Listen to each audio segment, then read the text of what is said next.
تمام معاملات میں حضرت کا ارشاد تھا کہ استخارہ کیا کرے. استخیروا یا عباد اللہ من استخارہ ما ندما وما خابا. جو استخارے کرے کبھی شرمندہ نہیں ہوگا، کبھی نامراد نہیں ہوگا. اور کثرت الاستخارات فی الامور تریاق مجرب حجت اللہ لشاہ ولی اللہ جلد ثانی صفحہ 19. کثرت الاستخارات فی الامور تریاق مجرب. استخار کے معنی ہے طلب الخیر. اللہ تعالیٰ سے مشورہ نہیں ہے، یہ ترجمہ کسی نے غلط کیا جس نے بھی لکھا ہے. مشورے کو تو استشار کہتے ہیں. الاستشار اقوی من الاستخار. آپس میں مشورہ کرنا یہ بھی ایک درجہ ہے، لیکن خیر تو اس میں اللہ ڈالے گا. تو من استخارہ کے معنی ہے اے طلب الخیر من اللہ. مشہور استخارہ وہی ہے جو امام ترمذی نے یہاں ذکر کیا ہے، اور یہی دنیا کے اندر رائج ہے اور معمول بہا ہے. لیکن ایک استخارہ جلد ثانی میں ترمذی لایا ہے، اللہ مخر ہو واختر ہو، یا اللہ اسی کو میرے لیے بہتر بنائے اور اسی میں خیر ڈالے. آپ کو یقین ہے کہ اس سے بہتر کوئی صورت نہیں ہے. کچھ پیچیدگی ہے تو آپ دعا یہ کریں 2 رکعت پڑھ کر، تمام آداب بجا لا کر پھر کہ اللہ مخر ہو واختر ہو، کہ اللہ اسی کو بہتر بنائے اور اسی پر مجھے رضامند کر لے. برادر محترم حضرت مولانا مفتی نظام الدین الشہید، ان کی یہی رائے تھی کہ لوگوں کو یہ خیر ہو واختر ہو یہ والا استخارہ کروائے. اللہ اکبر و کبیرہ. استخارہ ان امور میں نہیں ہے جو پہلے سے شرعاً پسندیدہ ہے، نہ ان امور میں ہے جو پہلے سے ناپسندیدہ ہے. استخارہ ان امور میں ہے جن کے کرنے اور نہ کرنے کا اختیار ہو، اور ہم اس کے عاقبت کو نہیں جانتے کہ بھئی اس میں کام میں صحیح ہوگا یا نہیں ہوگا. اب ایک واقعہ عجیب سا ہوا ہے. ایک ایسا معاملہ پیش آیا تھا کہ اس میں میری رائے علیحدہ تھی اور پورے گھر کی رائے علیحدہ تھی. میں نے کہا استخارہ کرو. سب نے استخارہ کیا اور میری رائے کی تائید آ گئی. سب نے، وہ چھوٹے بڑے سب نے استخارہ کیا. کاغذ پہ لکھا تو میں نے کہا یہ کیا بنتا ہے؟ کہ وہی بنتا ہے جو آپ کہتے ہیں. الحمدللہ. تو استخارات طالب علموں سے بھی کرانا چاہیے اور خود بھی کرے آدمی. ویسے 2 رکعت پڑھے ظہر کی نماز کے ساتھ پہلے یا بعد میں، تو آپ نیت کریں کہ اللہ میرے علم میں خیر ڈالے، یا اللہ میری زندگی مبارک کرے، یا اللہ مجھے اور میرے ساتھیوں کو، استادوں کو، اداروں کو فتنوں سے، سازشوں سے محفوظ فرمائے. یا اللہ جن کا ہم پر حق ہے اس دعا سے ان کو بھی خیر پہنچائے اور ہمیں ان کے آداب و احترام کی توفیق عطا فرمائے. بہت فائدہ محسوس کریں گے، دل صاف ہو جائے گا، ایسے دھلے دھلائے ہوں گے انشاءاللہ. خاص کر جس سے بغض ہو وہ ہو اس کے لیے بہت دعا کریں. یہ عجیب بات ہے، اس کے بغض سے شیطان خوش ہوتا ہے کیونکہ وجہ شرعی تو موجود نہیں ہوگی اور اس سے ہمارے مقامات گھٹیں گے.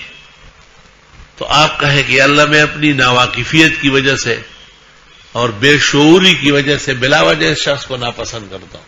ممکن ہے اس کے دل میں خیر ہو کہ اللہ اس کو میرے دعا سے فائدہ پہنچائے اور یہ جو بغض و عداوت ہے مجھے یہ دور فرمائے. آپ اپنے دل کو دیکھیں ایسا 90% صاف ہو جائے. استخارے کثرت سے کیا کریں. استخارے کا جواب آنا ضروری نہیں ہے شرعاً و حدیثاً. استخارہ تو ایک مامور بھی ہے، حکم آیا ہے، وہ تو ہم کو کرنا ہے. اگر بعد میں وہ کام بنا تو ببرکت استخارہ بنا، اور اگر رہ گیا تو یہی استخارے کا فائدہ تھا.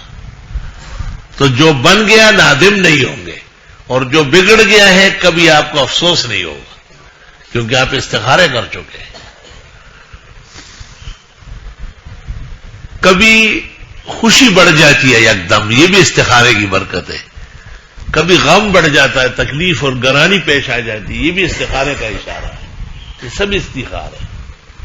علماء دین کو کم مفصل اشارہ ہوتا ہے، عوام کو بہت تفصیل سے اشارے ہوتے ہیں. آئی سوال.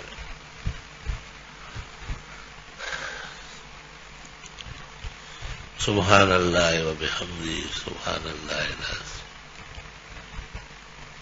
کچھ لوگ قرآن کے ذریعے بھی کرتے ہیں، سورہ فاتحہ اور سورہ اخلاص اور آیت الکرسی اور 4 کل پڑھ کر 7 دفعہ پھر دعا مانگتے ہیں، پھر قرآن مجید بیچ سے کھول کر پھر اس طرف سے آدھا کر لیتے ہیں یا اس طرف سے آدھا کر لیتے ہیں، اور پھر 7 صفحے الٹا کے پھر اوپر سے پڑھتے ہیں. اگر ذکر جنتوں کا ہے، نعمتوں کا ہے، خوشیوں کا ہے تو استخارہ حام ہے، اور اگر ذکر جہنم کا ہے، معذبین کا ہے، تکلیف کا ہے تو استخارہ نام ہے. خواجہ صاحب کہتے ہیں نظام الدین اولیاء کہ میرا داماد غزنین جا رہا تھا، غزنی کو پہلے غزنین کہتے تھے، تو استخارہ کیا گیا قرآن میں، تو ذکر جنگ و جدال کا نکل آیا، ذکر مار پیٹ کا نکل آیا، لیکن اس نے اس کے خلاف کر کے چلا گیا، تو وہاں پہنچتے ہی قتل ہو گئے. فوائد الفواد میں حضرت نے لکھا ہے. پھر استخارے کا خیال کرنا چاہیے. خدا نخواستہ اگر استخارے کے خلاف کرنا ہے نا تو 2 رکعت مزید بنیت استخارہ پڑھے اور حق تعالیٰ سے کہے کہ یا اللہ یہ جو کام میں چاہتا ہوں اس سے میں باز نہیں آ سکتا، اس میں خیر ڈالے. اللہم خیر ہو واختر ہو. استخارہ عموماً عوام کو فوائد نظر آتے ہیں، منظر نظر آ جاتا ہے. وہی تعبیر جو خواب کی استخارے کی بھی وہی ہے. اور استخارہ کے بعد قدر قرار چاہیے، سکون چاہیے، اس لیے لوگ رات کو استخارہ کرتے ہیں. استخارے کے بعد انتشار نہ ہو، شور شراپا نہ ہو. استخارہ صاف کپڑوں میں ہو، سفید ہو تو بہتر ہے، صاف بستر پہ باوضو سو جائے، اور استخارے کا تصور و دعائیں پڑھتے ہوئے سو جائے. استخارہ کم از کم 7 دفعہ ہو، زیادہ بھی ہو سکتا ہے.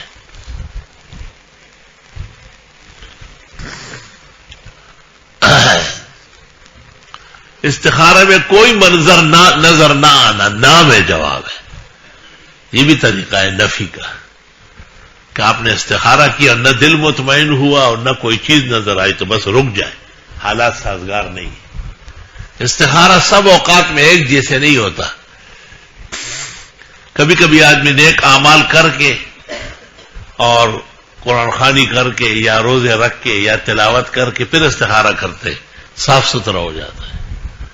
عالم مغیب سے اصل میں اطلاع لینا ہے، اس کے لیے اپنے آپ کو بھی اہل بنانا ہے، صلاح بنانا ہے.